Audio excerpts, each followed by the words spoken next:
بسم اللہ الرحمن الرحیم۔ محترم سامعین کرام، 40 احادیث کا سلسلہ جاری ہے۔ آج اس سلسلے کی حدیث نمبر 11 پیش خدمت ہے۔ اس حدیث کی روایت امام بخاری اور امام مسلم رحمہم اللہ نے کی ہے۔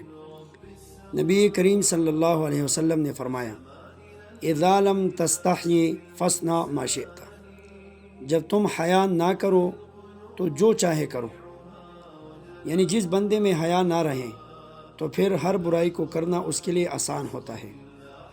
حیا ایک خاص صفت ہے، انسان کے اندر ایک خاص قوت ہے جو انسان کو ہر برے کام سے روکتی ہے۔ محترم سامعین کرام، علماء فرماتے ہیں حیا کی 3 قسمیں ہیں۔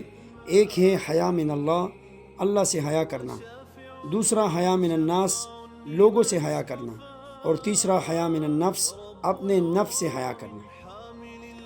حیا من اللہ یعنی اللہ سے حیا کرنا، اس کا مطلب یہ ہے کہ اگر انسان میں یہ صفت آ جائے تو انسان اللہ تعالیٰ سے محبت کرنے لگتا ہے اور اللہ کے راضی کرنے کی کوشش کرتا ہے، اور اللہ کا خوف اس کے دل میں بیٹھ جاتا ہے۔ اس خوف کا مطلب یہ ہوتا ہے کہ انسان ہر وقت یہ سوچتا ہے کہ اگر میں نے نافرمانی کی تو میرا اللہ مجھ سے ناراض ہو جائے گا۔ اور حیا کی یہ قسم قرآن کریم کو پڑھنے سمجھنے سے حاصل ہوگی۔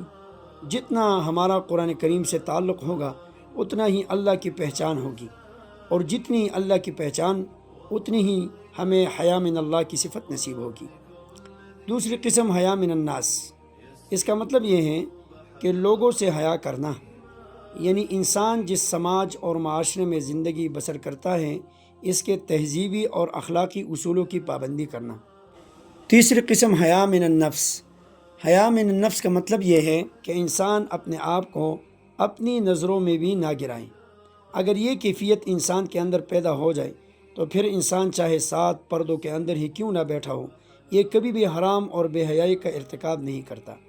حیا کی یہ 2 قسمیں آپ کو احادیث سے اور علماء کرام اور صالحین کی صحبت سے زیادہ تر حاصل ہوں گی۔